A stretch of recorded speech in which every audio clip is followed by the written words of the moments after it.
a question? Yay. Yes. So it's interesting, I just showed, that's what I was looking for, I pulled out an article that just came across one of the boards in science and technology about girls' and boys' perceptions as they graduate from high school and continue on to college, and that a lot more, there was a difference, a statistically significant difference in the number of men or boys who consider themselves to be good at math or liking math or science versus the number of girls, even though it didn't correlate with how many of the boys and girls actually went into science and technology fields.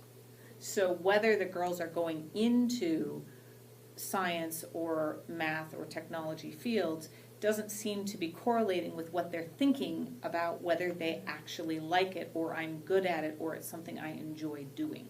Yeah, So it was really interesting to see. They weren't huge disparities, but they were statistically significant between the boys and the girls across the board. Yeah.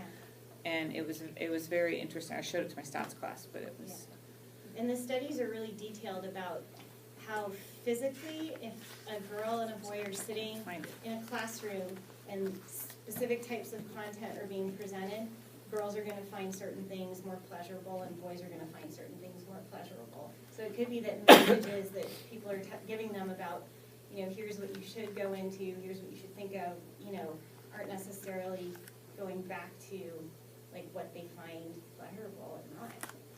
It's interesting.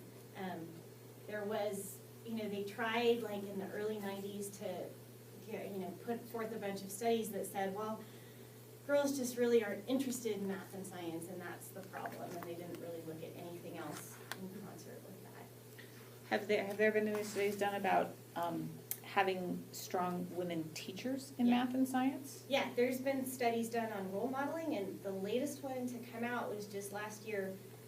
They did a huge study of middle school girls in what's called GEMS programs, and they had some groups that were gender separated and some groups that had strong female role models and some groups that were all mixed, and there was no correlation to gender separation, and there wasn't any correlation. There was correlation to role models, so that's a huge part of it. So if we could all like snap our fingers and fix the problem and say we're going to have just as many female science and math teachers, that would help a lot. But we have to get girls to major in that before in the first place. I think that proves true also to the experience at Mount Madonna, because there was a short period of time where we did try to separate genders and that didn't work. And if anything, having the girls that were really good in math and science, especially at the upper levels, in the same class with the boys, kind of helped the boys' motivations as well. Yeah. And although when you're doing specific activities, it is really recommended to gender separate, because young girls don't play with building toys and engineering toys and things like that. They come in at a deficit for engineering activities. So if you're doing hands-on labs in engineering and you group them and you don't gender separate them, the girls tend to stand back and not do the activity. So I typically, when I got to engineering in 8th grade, I would say, hey, pick your groups. And I never had them pick to be with the other gender. They were still very much like, I want my girls and I want my boys. And I just said, okay, great. And they learned really differently. Like I would give them an activity and say, hey, build this crane according to these instructions. And the boys would build it, and then they'd go, well, can we make a tank out of it? Okay, let's make it launch something, and they'd be all into it. And the girls would just cry. They would go, okay, I don't even know where to start. I mean, it was a complete difference at that level. So, and the research does corroborate that for specific things, you do want to separate them if you can. Has there been any studies, at least in math and science, in terms of the importance of relationship with the teacher, in terms of gender specifics? Not really. There haven't been any studies specific to that, but there have been, like I said, there has been research done about what makes girls happy in a classroom versus boys, and they're two different things. Like girls gravitate towards emotional content, relationships and stories, and things like that, and that's why honestly they're usually happier in classes like writing and literature and things like that, where they can just sit there and do that kind of work. Boys need to move around. So. And that's But- a physiologic, like, this is a physiological This is happy. neuroscience. Neuroscience yeah. happy. It's a neuroscience happy. It's Yeah. not a are you happy? I like the examples of how the art intervention changed the self-perception around engineering or Yeah. science. And I've for a long time known that that arts, particularly visual art, emphasizes synapses and connections between affective and analytic, left and right brain, if Yeah. you will. Mhm. So that's, there's so many things that can be said about that. And that, for example, when I'm asking students to brainstorm, they really need instruction on how to think visually. But Yeah. once they do, you really see a whole world of ideas flowing. Yeah, and that's the research too about, it goes with the convergent and divergent thinking. Like artists think of bringing things together and making connections between different things. And science and math heavy kids tend to think about separating it and looking for the pattern. So if you combine them, theoretically, you just generate tons of new ideas. So that's why STEAM programs are looked at as a way to spur innovation. But the downfall of STEAM programs in the past has been that, first of all, people who are engineers are not usually involved in them. And also they're just, nobody's like trained anybody how to do it. It's kind of like when the Common Core came out, everybody's like, I don't know how to do this, just do it. It doesn't work. Like you have to actually put some time into figuring out how to do it.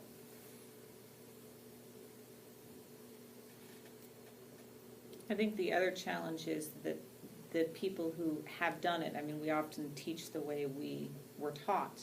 And as an engineer, the creative side of, I don't know about you guys, but the creative aspect that went into the training and teaching was exceedingly limited. There was some design engineering, but it was not, the creativity aspect of it was limited to very particular classes with very particular structure. Mm-hmm. And it may be that those skills were never explicitly shown to be related to each other and could be valuable together, unless you're in the design group, and that's but if you're not, then Yeah. it's not. And there may be a rationale for that once you're training to go out in the world and be an engineer. I don't know. This is definitely targeted at what's happening leading up through that pipeline of, everything's great in kindergarten and then everything's a big mess at the end of high school. So. And your study specifically talked about middle school being where the biggest transition. jump happens and the biggest transition happens. Yeah. What, have they looked at how that might be related to puberty? And because there's so much happening socially and emotionally at that time. Well, they've definitely done a lot of research on different brain structures and hormones that happen during puberty that change, but they've never really correlated that to STEM and falling interest. Do you guys see any correlation in sports with girls and boys going through middle school? Any changes that, like girls at more a difference in gender when at the elementary level versus the high school level and the transition through middle school?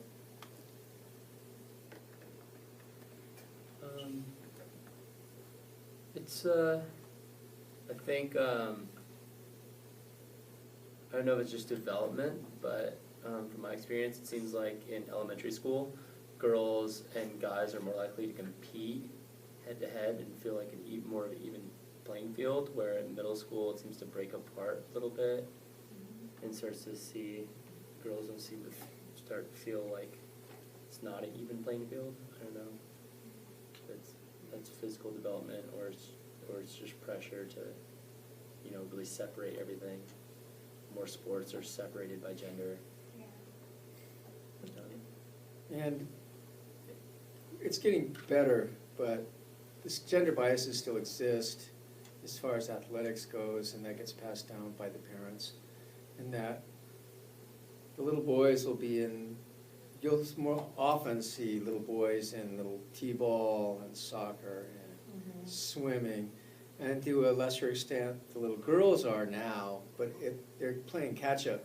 And I see that when it's You know, when I get the first girls that maybe have not played any kind of organized sports like that, typically the girls that I see, the ones that have played like a lot of soccer, because there is that available to us, and to some more minor extent, softball, those girls are the best jocks, of course, of their time. But what happens is the boys will have a developmental advantage athletically, both knowing how to compete, knowing how to win, knowing how to lose, and that kind of thing, because they've been at it longer period than the boys have. And that strictly, in my opinion, and I don't know if there's been studies on it, but I think it's just biases by the parents to get the boys in the league, and we can get little Sally in sports later on.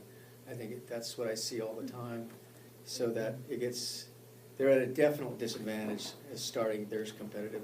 But that's a little different, but I think knowing how to compete and realizing that it's a game, and winning and losing games is really no problem. And, you know, some of these boys that come in, when I see them, they've played maybe thousands of games and won half of them and lost half of them. Yeah. So emotionally, it's not quite the impact for the people that are just learning how to play a game. That makes sense. So anyway, that's what I see. I wonder how much of the social aspect of compare and contrast. Hmm? You know, we all as human beings tend to compare and contrast more, but we see that more in the middle school, girls, rather than not boys as much, or it's not as obvious. So because when you're playing group sports, you have to be able to play together. And boys will tend to, I think, something clicks in their mind to put the social stuff away and just, and play. Whereas girls in middle school have a harder time doing that. Yeah, it would be interesting to see studies on that, whether that is actually learned behavior, Mhm.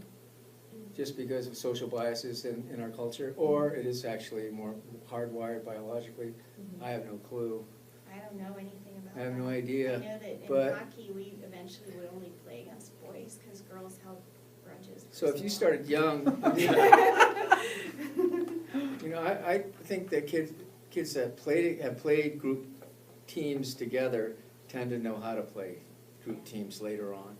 And those that haven't, it's a learning process. You know? It's a slower learning process. And it's scary, you know, anything learning new is scary. So the earlier the better, but they're just speculating. I'm speculating right now. Yeah.